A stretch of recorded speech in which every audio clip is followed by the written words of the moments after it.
Welcome everyone to our September SimCity rounds. I see some familiar faces. Delon, hi, how are you? Um, I don't know the CIHC CPIS. Feel free to unmute and tell me your name. Actually, this is the organization's acronym there. My apologies. I'll No change that problem. right away. I have two Zoom accounts. My name is Dr. Moni Frick. I'm in the Department of Physiotherapy at the University of Manitoba, where I use. Oh, wonderful. Welcome then. We didn't realize we have out of province I'm not sure attendees. how I got onto this, but I love it. And maybe, yeah, I'm not sure. Well, we're just Right. glad you're here.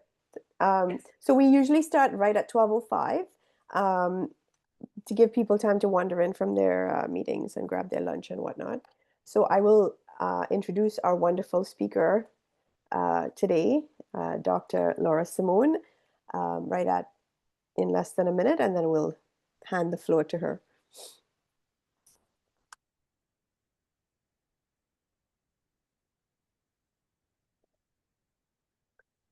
Laura, when you're doing your poll, you might want to stop sharing your slides if you want, or then we can put up our hands and interact with you if you like. Sure, sounds good.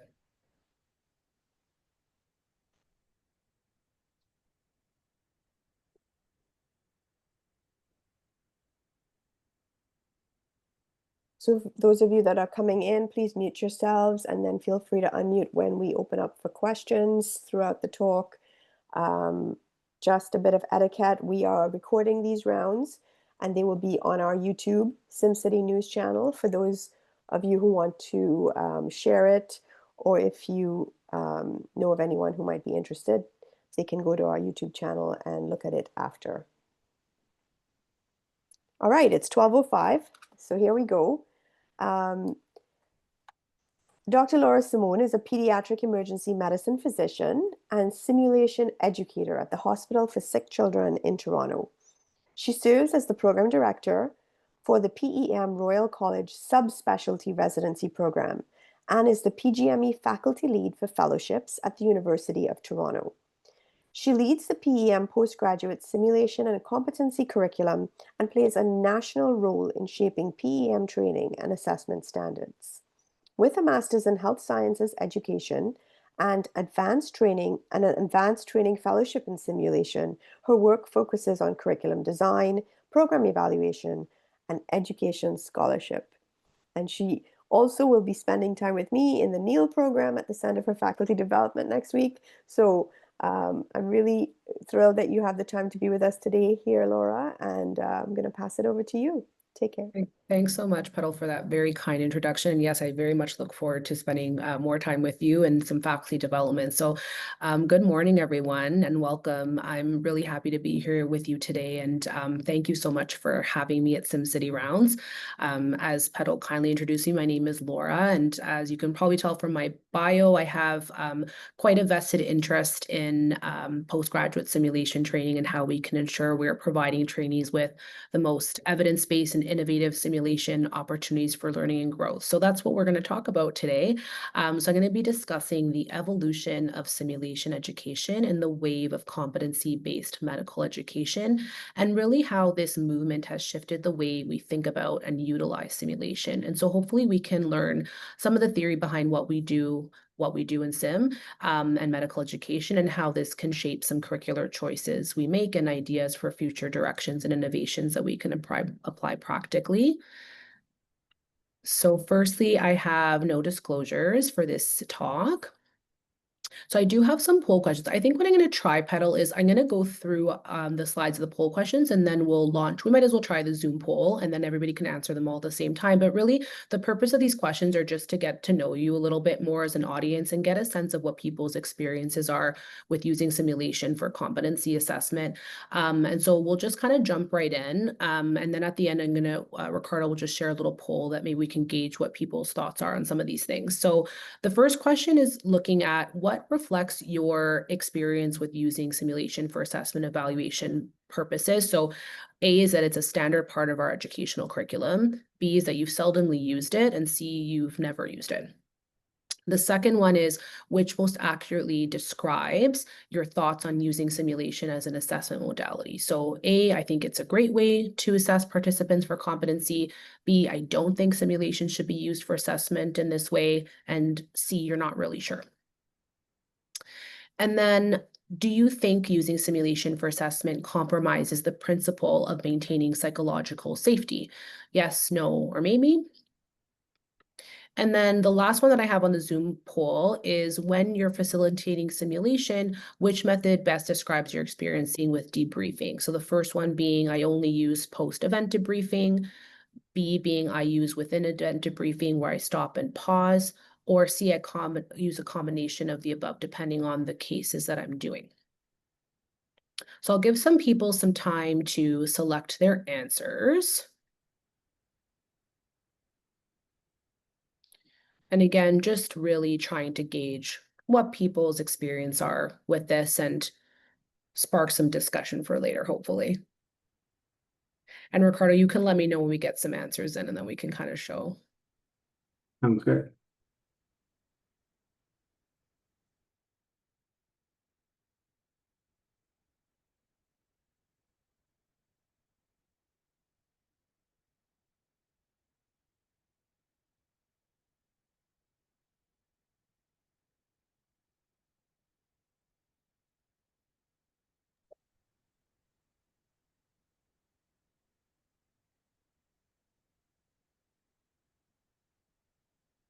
All right. Okay, we got 11 out of 14. Fantastic. And then the last question I kind of threw in there, this is more just food for thought, is the idea of using technology-enhanced simulation methods for the purpose of participant assessment. So maybe I can even just see a show of hands of how many of you use technology-enhanced simulation for assessment. Feel free to throw a Zoom hand up. Yeah, okay, so some people. Great, fantastic. It's obviously a very expert group, so okay, an innovative group. All right, so let's look at our results. So what's our distribution looking like? Okay, so for the first question, I'll just go back a sec so people can follow along. So the first question was around the use of simulation for assessment. So there's a split. So we have about 60% that do use this as a standard, and then 40 that seldomly use it. No one doesn't use it at all. So that's it. That's really interesting. The second question was around your thoughts around using simulation for this modality. So we think it's a great using simulation for assessment as modality. People think that 80% think that it's a great way to assess. 10% think that it should not be used for assessment purposes, and 10% are not really sure. Okay, and then question 3, do you think simulation assessment compromises the principle of maintaining psychological safety? So this is a good one. This is where a lot of controversy comes in. So I'm glad that there's a split here. So 10% say yes. 40% say no, that it doesn't compromise it, and 50% say maybe. So we definitely have a split here. And then the fourth question is around facilitating simulation. How do you best describe your debriefing method? So 50% only use standard post-event, 50% use a combination of within event and post-event. So it's really definitely a split. So a mixed bag of what people are doing. So that's great. And thank you for going through that exercise with me. So let's jump into the talk. So what are the learning objectives today? So firstly, we want to describe how we can leverage simulation for an outcomes-based educational paradigm. We want to understand how diverse simulation techniques and debriefing methods can be used to design curriculum for participants who have distinct needs. And we want to try and inspire and motivate educators to really consider varied methods of simulation assessment to assess competency in their learners. So when we think about medical education, over the last 5 to 10 years, there's definitely been some enormous changes in the world of med ed globally. Some of the trends to highlight the use of technology, so of course, assisted and virtual reality, robotics, and of course, AI and machine learning, for which there is rapid growth and ever-changing landscape there. Secondly, there's been a lot of advancements in continuing professional development and the integration of sim training with allied healthcare professionals, even as early as medical or undergraduate training. And certainly there's been huge leaps and bounds in the world of QI and safety. So lots of advancements in using simulation for identifying safety threats, latent safety threats, and for improving systems and processes in medical education as well. And of course, many of these innovations will vary greatly from country to country and center to center. But one of the most recent standardized changes to medical education is really no surprise to many of us that might do some medical education here, is the introduction of competency-based medical education, which is the theme that we will be focusing on for the talk. So to understand how simulation ties into competency and assessment, let's first talk a little bit about where competency-based medical education comes from to begin with, because it's important to understand the rationale of this paradigm shift before we dive into how we might best deliver it practically. And so while it stems mainly from licensing bodies, certainly we have adopted it down into many aspects of medical education.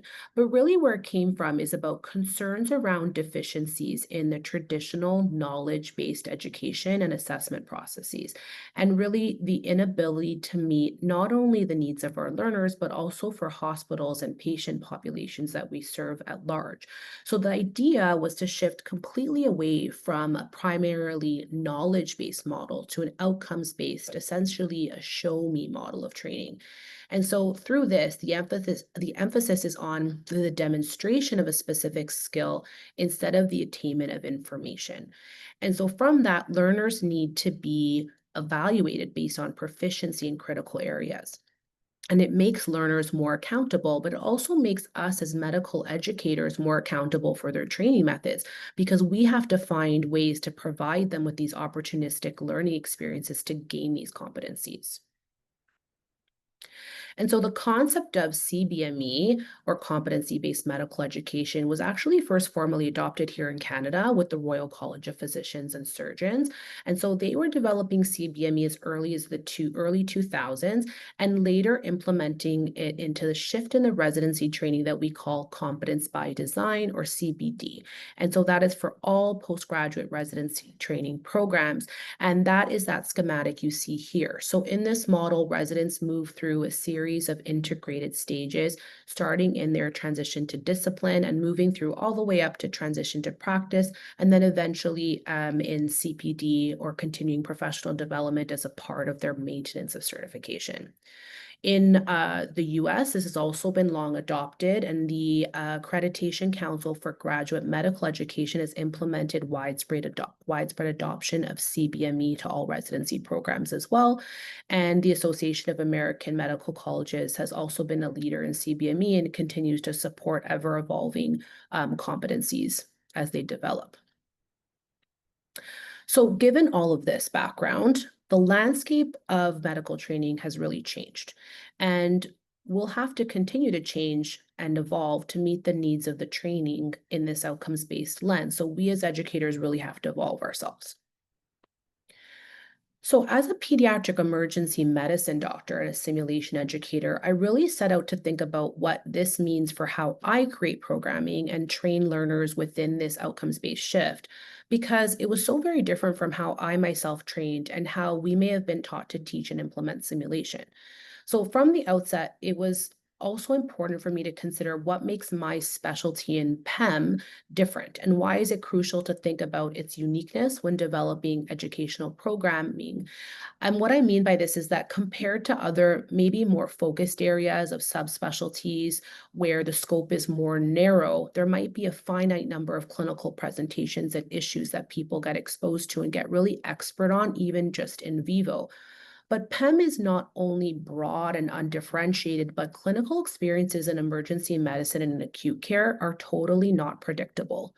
And on top of that, there's an overall paucity of high-stakes procedures and truly resuscitative trainees in pediatric emergency medicine. So it's really not giving our trainees and our physicians the ample exposure they need to obtain competency and maintain mastery. And of course, further to that, in any medical discipline or healthcare where there's acuity, and patient care is obviously going to be prioritized over trainee assessment. So the end result is that there's significant variability across trainees in terms of their competencies that they achieve. And this really leaves an opening for them to be assessed more strategically. So when you look at the literature, there are numerous studies that support the theory that trainees are just not getting enough exposure. And so not only are medical trainees graduating with deficient resuscitation and procedural skills, but even among practicing staff physicians, critical events are often so rare, especially in a specialty like pediatrics, that we're really not able to maintain these clinical skills day to day. And simulation research has also shown that the knowledge and skill decay is a really real and well-known phenomenon after postgraduate training. So this has been demonstrated time and time again in studies, especially examining CPR, both with physicians and nurses and other procedural skills as well. And of course, ultimately, we're doing a disservice to our patients and potentially putting them at risk if we're not adequately training our residents and maintaining skills as independent practitioners. So these are some of the examples of the various hands-on tasks, otherwise known as entrustable professional activities, or EPAs for short, that our trainees in pediatric emergency medicine need to get to maintain, to demonstrate and maintain competency. So you can see how a number of these procedures, so things like chest tube insertion, cardioversion, dysrhythmias, etc., are difficult to see over and over and over again in vivo. And so because we don't see them enough to practice regularly, we really need to find other opportunities. Again, looking at this in a little bit of a different way, when we look at our EPAs in my discipline, we also can't forget that it's not just enough to see one of these things. So in total, when you calculate it out, it's about 140 workplace-based assessments that they need within these components of each stage. And so for those of you that are not really as familiar with what EPAs are or CBD, what it means is that in order to perform an emergency procedure, let's say a lumbar puncture, it's not enough to just do it once. They have to have qualifiers like doing it in a neonate, in an older child. And then just because they do it once doesn't mean that they're competent in it. So they might have to do it 2, 3, 4 times in order to actually achieve competency on their scores. So truly, they're doing far, far more than 140 assessments. And certainly what EPAs look like will vary between medical disciplines, but what is important to recognize is that when we look at these observations of achievement within each EPA, there's a significant number of them that are actually allowed to be achieved through simulation alone. So if you look at these boxes here, the circle here demonstrates that about 20% or a third of them are actually allowed to be simulated. So knowing all of this, how do we leverage simulation in order to assess medical practitioners in this age of competency? And how can we embed that into their training curricula at each stage rather than just using it for summative assessments like OSCEs or licensing? So let's start talking about simulation a little bit. Now, of course, many people on this call are no stranger to simulation and know this information already, but just to highlight a few of the many advantages of simulation. Of course, it's been around for decades and certainly used widely in medical education and in many disciplines outside of medicine. The advantages, of course, are many, but one major highlight is that as it pertains to competency is that allowing learners to practice in a low stakes, safe setting. So we really need to not discount this because at the end of the day, as much as we ask participants to suspend disbelief within a scenario, we know logically that we are working on plastic mannequins. The mannequin will be okay, the mannequin will not die, and we can brush off mistakes and learn from them. And really, it makes it an ideal way to practice for really high stakes settings. Of course, it can help fill in gaps in training, especially in disciplines like acute care like mine, where cases are so unpredictable and rare. And instead of leaving things up to chance, so to speak, as to when you may encounter them clinically, it allows you to be more strategic. And then, of course, another advantage of SIM is that it can really be done in a variety of resource settings. So as most of you may know, research and simulation supports the idea that really, aside from learner satisfaction, the fidelity of the mannequins and the center itself really doesn't provide much advantage to learning. And so educational curricula can definitely be offered in lower resource centers where the equipment is not necessarily state of the art, but they will still have a great educational benefit from it. And finally, the most importantly, research, of course, supports the fact that sim training does translate to better outcomes for patients. And this has been shown in a number of different disciplines, including surgery, anesthesia, OB, and even in peds. So it is no surprise that we know that sim is effective and it's useful, and we should all be doing it in one way or another. But when thinking about simulation in a traditional sense, we often focus on the debrief more than the sim itself. And I'm not sure who the first person was to say this, but if you've done any training formally in simulation, you may have heard the phrase simulation is just an excuse to debrief, suggesting that debriefing is really where the money is. And that's the end game when it comes to the learning objectives and the value of sim. But I would argue that although that's true many of the times, it's definitely an oversimplification to suggest that all the learning in sim occurs in a traditional debrief. And it really isn't considering the changing needs of our learners that I've outlined and potentially not tapping into its potential as an assessment tool. Now, don't get me wrong, research has definitely shown time and time again that the debrief is very important, especially for things like team-based assessments, and it's definitely been shown to improve retention and future performance. But when it comes to the type of debriefing that we're doing for the various goals of our SIMs, it's not always as clear as to what the best type is. And so, as you all know, there are a variety of debriefing methods that have been studied in the literature, including things such as self-directed feedback, video feedback, and so on. But for the purpose of this talk, the main differentiation in the sim debriefing world that I'll talk to is one, debriefing with reflection post-event, otherwise known as terminal feedback, which is typically our gold standard. And the second is directed debriefing or coaching, which is within event. So debriefing post-event, as I mentioned, is typically the gold standard for most people that do simulation. So this includes multiple variations, including things such as the PEARLS framework, plus Delta, debriefing with good judgment, advocacy, inquiry, and so on. So the idea here is that the learner and the facilitator work through a number of learning objectives together as a group by reflecting on the simulation scenario. So this type of debriefing, again, has been shown to be highly effective, but one of the major downfalls is that it takes a great deal of time. So typically 30 to 45 minutes for a good debrief for a 15 to 20-minute scenario, and sometimes more. And it also doesn't allow facilitators to give directed feedback on critical errors in the moment and for the learner to correct their actions and practice again to reach competency. So the other model of within event debriefing has this slight advantage. It allows facilitators to focus on specific learning objectives that you need the participant to achieve in the time of the session. So there isn't to say that there's no place for a reflective practice after debriefing, but rather that there may be situations where there's opportunities to practice with interruptions, and that might be desirable if we want to correct errors. And so this introduces the concept of deliberate practice. So deliberate practice, again, many of you might be familiar with, but it was first coined in the early 90s by psychologist K. Anders Ericsson. And again, anybody that's done sim theory training will know this name. But really, he centered his career around the study of human performance. So through his research, he found that innate abilities actually had little to do with the development of expertise. And I find this fascinating, but it makes a lot of sense. So in other words, even amongst those that are considered exceptionally gifted or talented from an early age, the years of practicing these skills is really what predicts their ability to acquire expert level of ability. And so what does deliberate practice mean? Well, basically, it's an educational system that engages motivated learners in repetitive practice and provides instant performance feedback with correcting errors based on specified goals.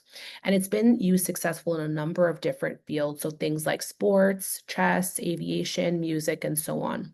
An example that I really like that Erickson used in one of his early papers is thinking about it as it relates to sports. So if you consider a baseball game and baseball players hitting during a game and practicing batting. So in a 3-hour game, they may only have a chance to practice 3 to maybe 5 times.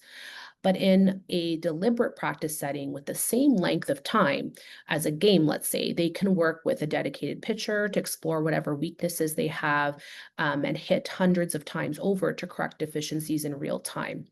So this could be akin in my setting to an emergency doctor doing an emergency shift. And maybe on an 8-hour shift, they get one resuscitative patient, if that, depending on the day. And so that's their only practice that they have during routine work. But in an hour session, let's say, they could practice their PALS or ACLS algorithm 3, 4, 5 times or even more. So this purposeful and repetitive training is really the foundational rationale behind things like deliberate practice. And so the thing to remember is that not all practice is made equal, and simply practicing something over and over in a random way doesn't develop the skills that you need for competence. So in order for it to be successful, you need to have 4 key elements. So firstly, at the very core, you need participants who are eager to learn and motivated to improve. Secondly, you need to provide tasks that are clearly defined with defined objectives. Next, and very importantly, you need to give learners immediate and productive feedback so that they can actually correct the errors. And finally, you need to give them time to practice correcting those errors repeatedly. So is this type of practice uncomfortable or stressful even for the learners? Well, it definitely can be. In fact, simulation in general can be stressful for learners to begin with, especially if it's not something that you had a lot of experience with or previous training on. It can almost seem performative. And anytime someone is being observed or doing a particular skill or task, it can be daunting to feel that you're being put on the spot. And adding to that discomfort, well, maybe we are also asking learners to push themselves just beyond their current skill set. But is that a bad thing? Actually, it's not. So in fact, it's the key to optimal learning and retention in this type of environment, and I'm going to explain why. So again, some of you may have seen this before if you've done some work in medical education or simulation theory, but this cognitive load theory explains why this is the case and why we do need a certain level of stress to actually learn and perform well. And so there are a variety of cognitive load theories out there that explain this, but the most common one that is cited, especially when it comes to simulation, is the Yerkes-Dodson law, which is often you'll see in different papers. And so this law is pretty simple, but it explains that there is an optimal level of stress, otherwise known as arousal, that increases performance. So if you look at this curve with arousal on the bottom and performance on the top, the optimal place is right at that top of that inverted U.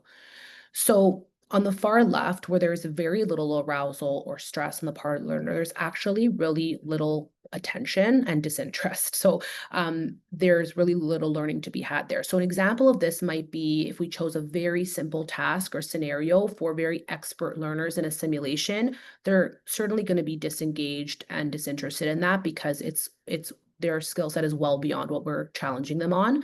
But as their stress or arousal increases, the engagement and the motivation of the participant also increases, and so does their performance. But what is very important to note is that this elevation in stress or arousal is only advantageous up until a point. And then after that, it becomes maladaptive, meaning that if the stress is too high, so for instance, if we're giving material that is far too difficult for novice learners, or we're giving excessive pressure as a facilitator or a coach, then the performance becomes impaired because the stress is just too much. So the best learning happens again at that peak. And this is why it's imperative to consider elements of curricula that are appropriately challenging for learners and using this to guide simulation assessment tools as well. So the most common cited example of deliberate practice is the rapid cycle deliberate practice, or RCDP, which uses the theory of deliberate practice to create an environment where skills are built upon to accomplish this through short cycles of mini simulation and mini micro debriefing, followed by re-engagement in the simulation. So it was first developed by Dr. Elizabeth Hunt at Johns Hopkins and was created as a response to previous research looking at delays and errors in CPR in pediatric residents. So in one of their studies, looking at that, they found that the majority of their learners did not meet the standards of initiating CPR and defibrillation in a simulated patient. And this was regardless of their level of training. So whether they were junior or more senior, they all had a delay. And then they looked at it, they found that the main predictor of a learner defibrillating a simulated patient effectively was if they had actually done it previously. So this underscores the importance of that practice piece. And so Hunt and colleagues described this RDCP as the rapid cycle between the deliberate practice and the directed feedback until that mastery level is achieved. And so when educators or leaders are thinking about incorporating RCDP to teach competency, it's important to understand in what context it might be most likely to be successful. And there are 6 main rationales that Dr. Hunt identified, which can be applied in almost all disciplines. And I'm just going to go through them. So the first one is teaching how. So the first type of learning benefits is the how over the what. So for instance, it's not just knowing when to place a chest tube, for instance, but it's demonstrating how to do it. So this is especially useful for practical hands-on skills like procedures or operative skills. The next one is when repetition and muscle memory are really important. So again, similar to showing a skill, that muscle memory of the task lends itself well to this type of learning and is a good example, CPR, where you want to really imprint that muscle memory in.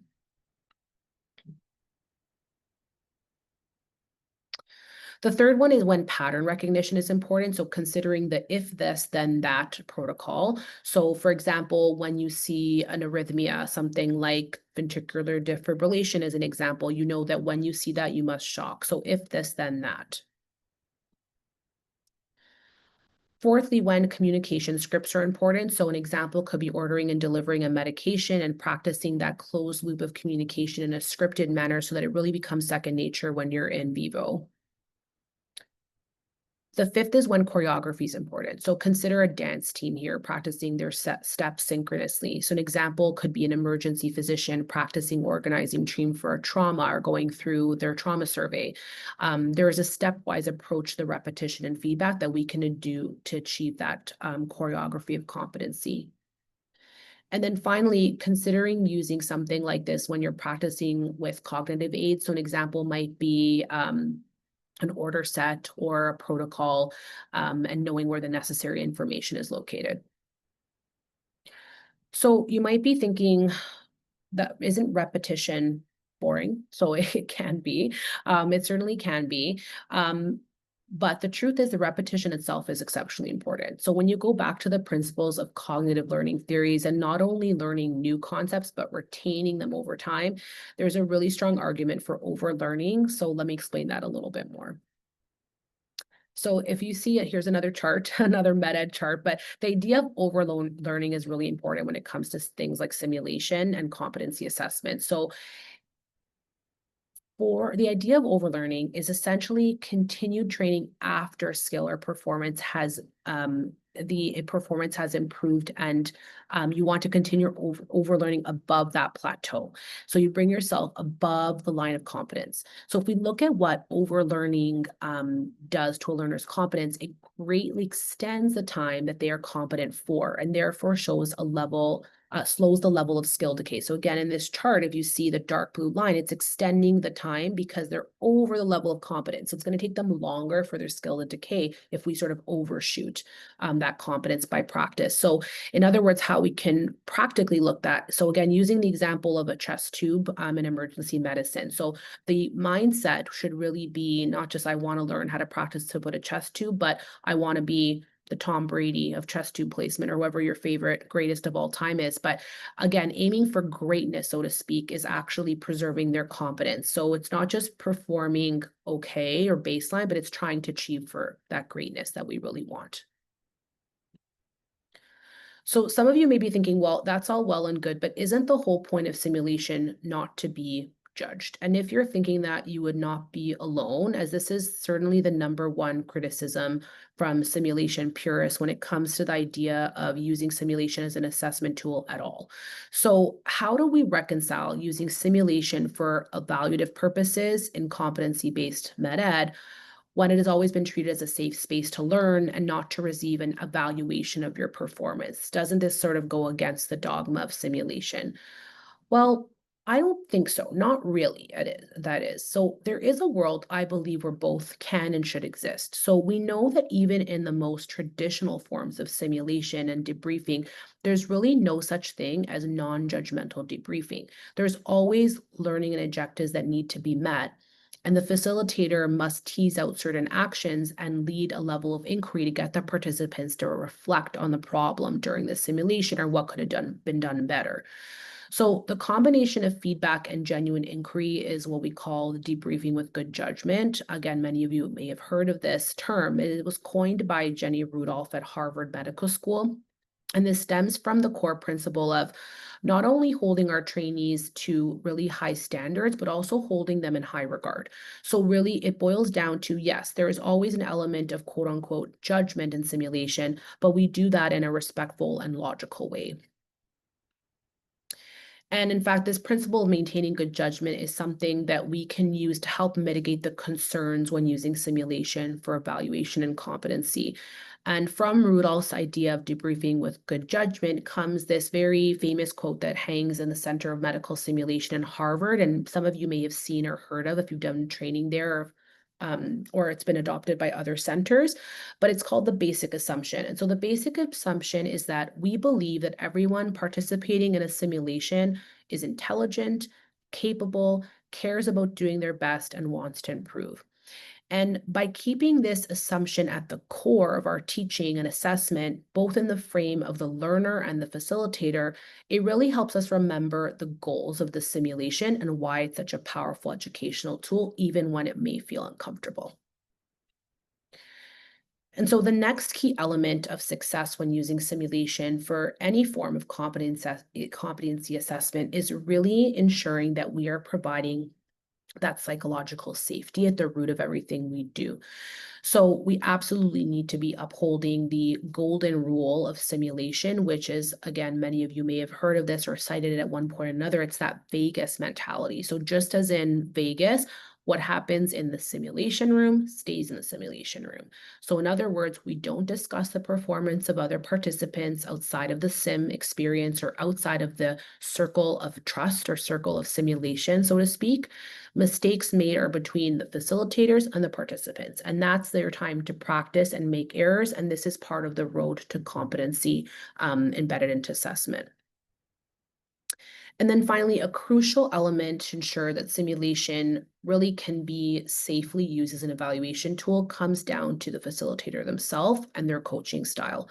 So this quote by Michael Jordan, I really like, and it's that a coach is someone that sees beyond your limits and guides you to greatness. And this, for me, could not be more true. So when you think of why someone might quit a hobby or sport early, and they get discouraged and give up on it, it's usually because it's not fun for them anymore.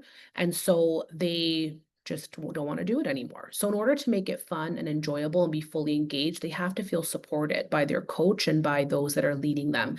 So this is true when using sim for competency assessment. So it's important to strike the right balance between pushing them to improve while also acting as their champion for success as a coach. And so the same goes beyond being a simulation facilitator for any form of medical education in general. So what's been happening in emergency training programs is anyone formally using simulation and assessment. So there's no formal data in pediatric emergency medicine yet, which I'm working on, but we look at our friends in adult emergency who are 5 years out from launching Competency by Design. The data for usage is more robust. So in 2023, the Canadian Association of Emergency Physicians published a consensus paper to address the increasing demand for using simulation for assessment, which included a review of the literature and some expert recommendations. So they identified some main themes. So one is that we're ideally using valid assessment tools.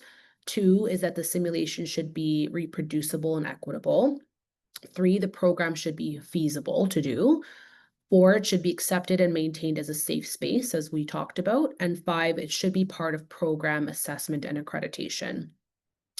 And so similarly in emergency medicine, there was another study published recently in 2024 in the Canadian Journal of Emergency Medicine that looked at the current use of simulation for EPA assessments in eMERGE.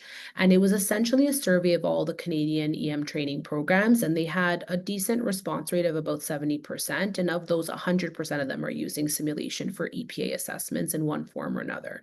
The main utilization was for what is known as HALO procedures, or high acuity, low occurrence procedures, and also in OSCE settings for transition to practice. The biggest barrier for utilization was really logistical. So this included things like lack of resources, access to sim centers, costliness, and time commitments necessary, which are definitely a common theme throughout all of the simulation world. And so what is our center doing here at SickKids in our emergency department? So spearheaded by one of my colleagues and mentors, Dr. Jonathan Peary, and our SIM group here at SickKids, we implemented competency-based medical education into our simulation culture. And this paper here describes how our SIM team created a mandatory CBME curriculum for our staff physicians. And part of the goal was maintenance of certification and continuing professional development. And so the program started with a needs assessment and identifying the competencies that we don't regularly practice in our emergency department. So these included some technical skills, resuscitative scenarios, but also included key skills like crisis resource management and communication, as well as point of care ultrasound training. So we used a similar micro debriefing to rapid cycle deliberate practice in a stop pause format. And we discussed focused objectives and corrected errors with that type of feedback. We had 28 full-time staff physicians, 6 contract physicians, and more than 100 nurses participate in this program and continue to participate, which is happening this afternoon today at SickKids as well. But we found that physicians were able to achieve competency on 97.3% of test stations, and that was a total of 442 test stations over the course of a few years. The highest competency achieved was on procedures, followed by resuscitation, and then our POCUS, or point of care ultrasound skills. As part of the study, we looked at the faculty's impressions of the program after having participated in it for 2 years, because as mentioned previously, one of the biggest predictors of success is really your acceptability of the participants and having really motivated people to do these kind of things. So we asked a number of questions of the participants to see their agreement with the utility of CBME, and found that most everyone either agreed or strongly agreed that this was useful for their professional development, was relevant, and helped them improve their skills, and they would recommend it to their colleagues. When we break it down further, to look at skills such as leadership, CRM, and technical procedures, again, highly positive scores on a 5-point Likert scale across the board. And so what about our trainees? So in 2018, after our staff CBME was initiated, I implemented a similar program for our PEM fellows that included resuscitation and procedural skills. And then in 2021, we also introduced a trauma skills CBME course. So the course is run for half a day, 3 times a year, and it's embedded into their monthly mock code curriculum. So during the sessions, fellows rotate through 4 stations using a rapid cycle deliberate practice approach. And we assess them on level of competency using checklists and global rating skills. So some of the cases covered in this curriculum are for resuscitation, mainly PALS-based scenarios such as supraventricular tachycardia, pulseless VTAC and VFib, PA, CPR, etc. And then we do procedures, so things like intraosseous needle insertion, lumbar punctures, chest tubes, central lines, surgical airways, and intubation. And then for trauma, we do high acuity trauma scenarios like blunt VSA polytrauma, penetrating abdominal pelvic trauma, head trauma, spinal trauma, things like this. And so an important note of the curriculum is that we use deliberate practice debriefing for our CBME sessions, but then we use standard post-event reflective debriefing for our longer mock code scenarios that are run once a month. And so those include things like complex themes such as congenital heart disease, breaking bad news, toxicologic overdose, etc. And the reason we do this is that we recognize that there's a time and a place for deliberate practice, and then there's a time and a place for traditional debriefing, where there may be more nuanced themes and frames that need to be explored further. In our center, both of these methods were integrated pretty seamlessly, and I feel can be reproduced in other contexts, but what's really key is that the learning objectives are very clear for each session and learners are primed appropriately. So the pre-briefing for the type of session that you are providing is really, really important. So what do our learners say about this program? So what's really important is that our PEM fellows enjoy it and feel like they are getting out of it what they should be. And so some examples of what they've said in their evaluations of the program are here. So I had a great time doing this, would like to do more of these sessions on a regular basis as in every 2 to 3 months. Very good approach to learn. I would love to do more of these. Really liked pausing to go over resident skill for improvements that could be made. Fantastic session, very comfortable learning environment. CBME sessions always foster a safe environment for us as trainees to be familiar with the cases that we see in the ED. And so most of the constructive feedback I receive has to do with timing of the session. So people wanting them early in the year, adding more cases and doing more of them. People just want to do more and more and more practice. And so even though these sessions have been really well received on both the staff and the trainee end, as I alluded to earlier, the concept of skill decay is an important one to consider, especially when thinking about achieving competency and the overall goal of being able to translate these skills obtained into practice. And so like a one-time assessment is certainly not enough, and it's not immune to the risk of decay. So a recent systematic review was published in 2024 looking at debriefing methods for simulation in healthcare, and it looked at 7 rapid cycle deliberate practice studies. And it found that 6 out of 7 of them showed benefit in early learning, but only 2 of them had demonstrated improved retention over time. So the remaining studies found that there was really no difference between different types of training methods when it came to retention, and all of them declined after 6 months. And so we know from previous studies that there is a decline in skills the more the time passes, and the timeline tends to vary between 3 to 6 months in the literature, although a lot of studies are small and single-centered. We also know from another recent study in 2024 by McKay and colleagues that skill decay can likely be combated by providing refresher training. So this is where we get into the frequency when we're doing these things. So in this study, they looked at pediatric residents and they got baseline training for them on procedures like PIV placement and bag valve mask ventilation. And then they received just-in-time training 3 to 6 months post, which included a brief video and coach practice totaling less than 5 minutes versus nothing. And what they found was that the residents in the rolling refresher or just-in-time practice went from 70 to 87% for PIV placement and from 57 to 83% for bag valve mask skills post-intervention, which was much better than the nothing group.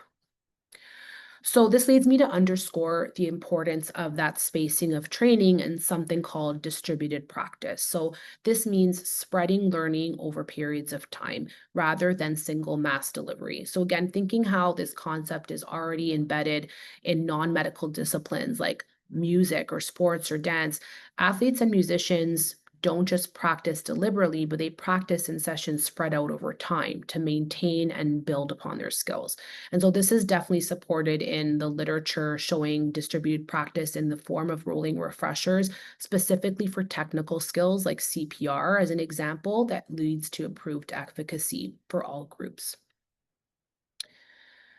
Now, as alluded to earlier, there's a lot of barriers to success when it comes to simulation education, especially when considering implementing it for evaluation. So the first one, of course, is that it is very facilitator intensive. So in order to cover the amount of material necessary, we typically need a number of facilitators or coaches, and that in order to maintain that high standard of targeted debriefing, especially considering the need for multiple sessions throughout the training period and to prevent that decay. Secondly, we need time. So not only time for the facilitators to teach, but time for the trainees to participate. So we have to balance that with with patient care and competing responsibilities, of course. And then thirdly, the courses are resource intensive. So most of the time they require an entire afternoon or day dedicated to training all learners. So it can be costly when factoring in simulation lab time, potential equipment needed, and so on. And then finally, when thinking about things with an equity lens and developing standard curriculums across universities, certainly smaller programs can be disadvantaged when it comes to their resources and number of facilitators. So we really have to be cognizant of that and unique on how we may alter curriculums to offer them these opportunities. And now, beyond using the traditional forms of SIM for competency and embedding the principles of deliberate practice into existing curriculum, I'd be remiss if I didn't mention the many emerging technology-enhanced approaches that many of you said that you've been using as well. So these tools can also be applied for both high-stakes and low-stakes settings. And really, it does offer us new ways to measure competencies in a standardized and objective way. So some of the themes around technology-enhanced assessment, one being virtual reality and screen-based simulation. So there's more and more people using online and immersive VR platforms to look at things like diagnostic reasoning, crisis decision-making, and rare procedures. The second being gamified assessment. So escape room style or case-based digital simulations can definitely add that element of game and fun to the assessment. And these not only engage the learners, but you can use them to evaluate knowledge integration, teamwork, problem solving under pressure. And then thirdly, AI enhanced metrics. So artificial intelligence and machine learning and advanced analytics bring a new level of objectivity to assessment. So tools like motion tracking, eye tracking, or automated performance metrics can measure things like hand positioning during CPR or decision-making pathways in real time. So that added quantifiable reproductive evidence of skill acquisition can be used for competence. So I think we'll be seeing more of these technologies being used in medical training and maintenance of certification, even as they become more accessible and more standardized across programs. So to wrap up, what are some of the take-home points? So firstly, it's that simulation can and should be used for assessment. Whether simulation purists like it or not, there are competencies that medical practitioners simply wouldn't be able to achieve without it. Now, keeping that in mind, there's a time and a place for both types of practice in the broader curriculum. Thirdly, it's imperative to set the stage for learners and distinguish what method is being used and why. Is this an evaluative session? Or are we exploring more nuanced themes and concepts? So that pre-briefing piece is really key to set the frame. And then, of course, maintaining that safe space always in the center and core of everything we do is certainly key. So finally, just to leave on the note that there's much room for research and standardization for the use of SIM in competency and assessment. And so by working together with experts in your discipline, you can hopefully think about creating some standardized tools that over time can be shared and used across many different centers and disciplines. So thank you so much. Hopefully we have a few minutes for some comments or questions. Thank you so much for listening, everyone. Thank you for that very comprehensive presentation, Laura. It was amazing, a wonderful review for those of us who are passionate about SIM as to why we do the things we do. You're getting some kudos from Lisa. I will add in your summary where you talked about gamification and all the uses to link it back to one of the points you made about rapid cycle deliberate practice. The gamification can also allow for repetition. The learner might enjoy repeating it if, there's that element of, and it allows for mastery learning as well. So that's really great. And I think one other comment I'm going to add is around the competency-based medical education piece. People tend to confuse EPAs and think that they are summative when they're really meant to be formative. Yeah. And so the word assessment scares people, but what they don't appreciate is that it's a formative assessment, in which case simulation can offer a safe environment where you can practice and make mistakes and get better. So that's one thing I struggle with when I apply for grants for to build a simulation to do EPAs, and then the reviewers might say, "Oh, how is this safe for the learner?"